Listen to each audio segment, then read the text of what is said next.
No, that's not a real fire. I'm not quite the legend that Terry Hearn is. But I do have a wonderful story, if you care to hear it.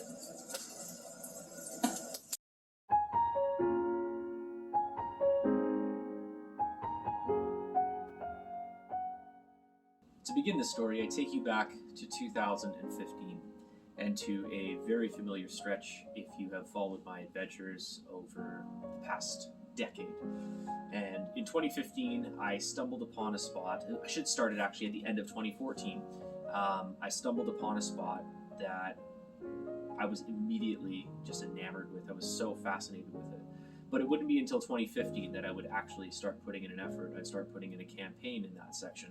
And if you saw my Putting the Blinders On campaign, and if you read the Stoicism and Carp Angling series, you'll know that I eventually put all my eggs in one basket in that stretch and tried to catch, I tried to reclaim some lost glory. And it didn't go my way, but that stretch had a few very special fish in it, including the biggin. But there was another fish, a fish that people have been sort of poking and prying at me to talk about for some time. And, well, actually, hold on just a sec. There's a picture of it. And I could put it up on the screen for you as well, but it's such a special fish that it found its way into this CCS magazine here. This little, well, I don't think everyone gets to see these, but us ops team members have it. That's it right there. The box common. It's one of the most special fish that I've ever landed. And what's amazing is it's not the one and only time that I actually saw that fish. That fish was a part of my journey starting back in 2015. And in 2015, I landed it on a warm night in June. And it happened to be one of the biggest fish that I had landed that year, and one of the biggest fish I had ever landed at that point. And that section used to put them out quite a lot. Used to get a lot of mid-20s and low 30s in there. And that 30-pounder was, I believe, on my second or third session of the year there. And it was right around the same time that I ended up losing the biggin right at the net. And that section, once again, it was not uncommon to see big fish there, but I've come to learn that the population that was in there was pretty stagnant. And once again, if you've watched the video of Putting the Blinders On, that section was dammed at both ends, and there was no way for fish to really move in and out of there freely. The only way that they could, that section could populate is based on the fish that were already present. And so with that, you actually had these massive fish growing. And the box common was amongst the 18. It truly is one of the biggest fish in there, one of the bigger ones in there. And when I caught it back in 2015, it went just about 30 pounds. It was a really respectable fish.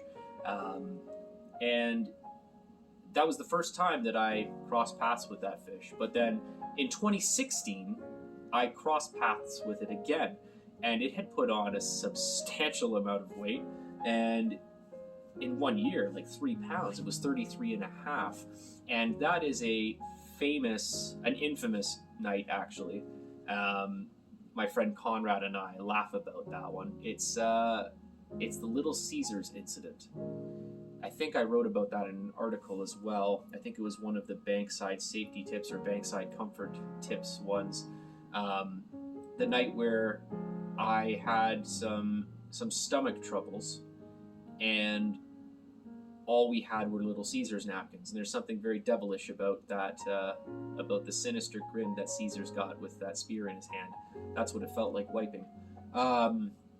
Enough about that, however, but I managed a few fish that night before before Conrad and I had to head home.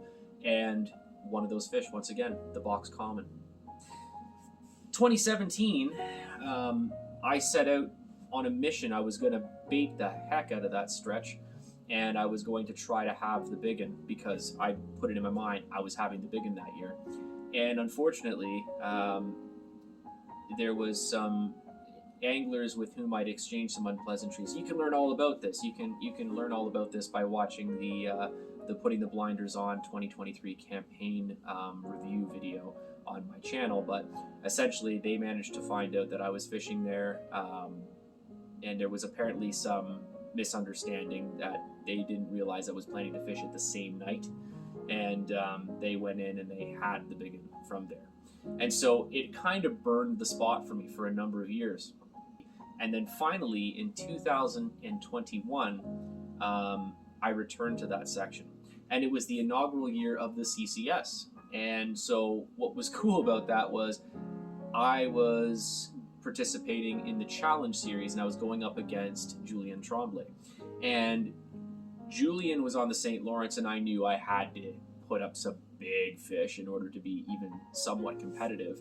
And so in my head, like, just that section popped back up again. And it was a no-brainer. I was like, yeah, I'm going to go there, because if there's even a few fish around of what used to be there, and with all I know now, then I should be able to put out some respectable fish. And it was the first time that section had been fished in so many years. And I remember there was a gentleman by the name of Dan that used to live on a property that overlooked the spot, and he said that I was the first person back there since I left. Right? He said, like, he hadn't seen anyone else in years setting up for carp there. And so I set up. I pre-baited it. I had some help from Galen and Dan as well. Thanks, lads. We put in a little bit of a baiting campaign there too, and I set up on that 24-hour session up against Julian, and my first fish was a beautiful little common, mid-double, nice fish. And well, if you know what happened on that session, it turned into an absolute red letter session for me. Probably one of the greatest fishing sessions I'd ever had. And it wasn't the most fish I'd ever landed at that section, but just some very special fish came out of there. That section was where I had in 2015 or 2016, it was 2015, sorry. I caught my PB mirror out of that stretch, and I caught my PB mirror that I set in 2021 right there, all over again. And that same buzz, that same excitement came back to me. You know, different fish, but 27.5 pounds. It's still one of the most special fish that I've ever landed. And I think it was just the fact that all these crazy things were happening. But who do you think stopped by again but the Box Common? And it was now 34.5 pounds of just pure, unadulterated muscle.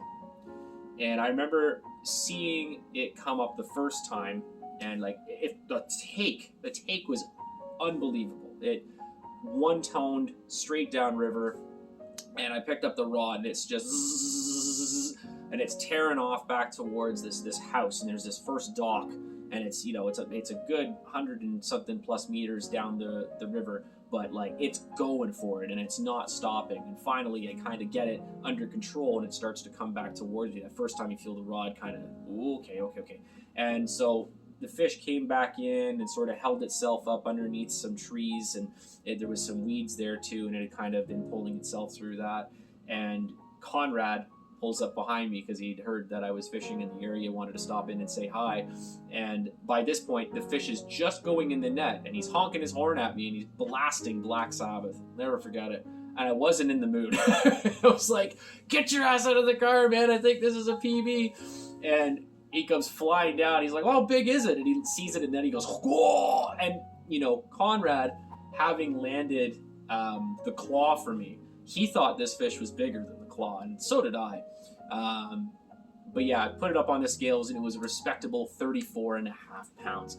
And honestly, I was absolutely over the moon with that. And it's amazing, you know, I sit back and I think about it. I think about all the times I was in pursuit, you know, of something bigger. And it's almost like I never even paid close enough attention to the fact that this fish, the Box Common, is the fish that I've landed the most. You know, I caught it in 2015, and then in 2016, and then in 2021, and I'm kind of like, this fish has followed me, right, on my journey, which is super, super cool. But what makes the story of the Box Common even cooler is the fact that, you know, obviously catch and release for our quarries works, right? And it can be very successful. And the releasing of the box common in 2021 resulted in two of my good friends going off to catch it. My friend James Knoll and my friend, of course, our ops director, leader, um, Wayne Smith. It was really cool that both of them got to lift that fish that same year, and it went on to be their PBs, I think, for the meantime, anyhow. So that's the story of one of the coolest fish that I've ever crossed paths with, not once, not twice, but 3 times. I think it just goes to show, that the box common is one of many fish that has been recaptured over the years, and that, what we're doing works, right? This catch and release works. And to be able to release a fish that, then your friends can go on to capture, not just you can capture it over and over and over again, but for it to be able to be released and then go on to be somebody else's PB, that's what conservation angling is. That's what it looks like, and that's what it feels like, that buzz.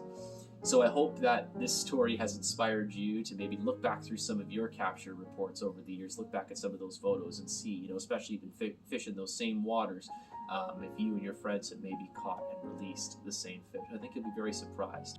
Tell us your favorite, talk about that special fish that you've had more than once. Until next time, tight lines.